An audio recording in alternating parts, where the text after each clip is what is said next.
guys, gagawa po tayo ng bagong bahay sa kanila guys kasi tumatakas sa guys. Kailangan na talagang lakihan yung bahay nila.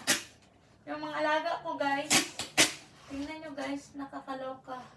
Tumatakas na. Tapos, pag matulog ka, gigisingin ka. Kasi marunong na sila Tapos, hindi ko na alam kung saan na sila hanapin. Kaya ikulong ko na lang sila.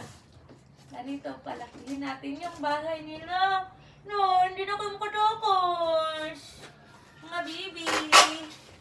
Yung mga bibi ko, guys, mga pasaway. Marunong na silang magpasaway, guys. Marunong na silang kumakas. Pagka kumakas, Mimeng, malaglag ka dyan. Ika, pasaway talaga tong batang to.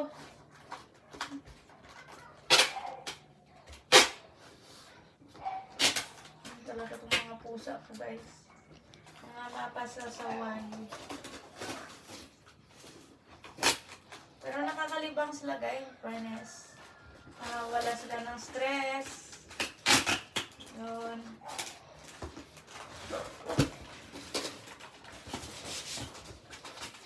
Naaliw ako sa kanila. Ako nang mayuko. Ganyan.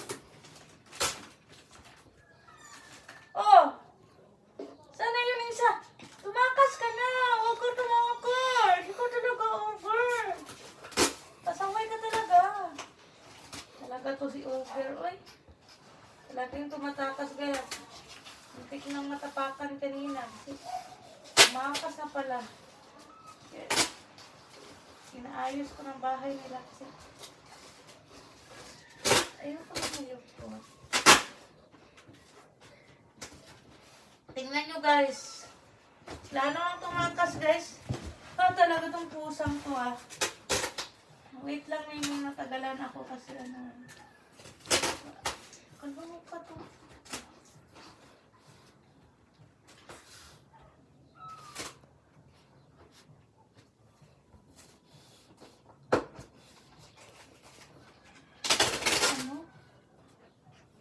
Plain na plain talaga.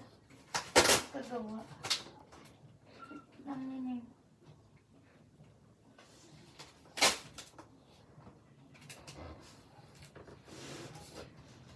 Nirang ko sila sa mother nila guys.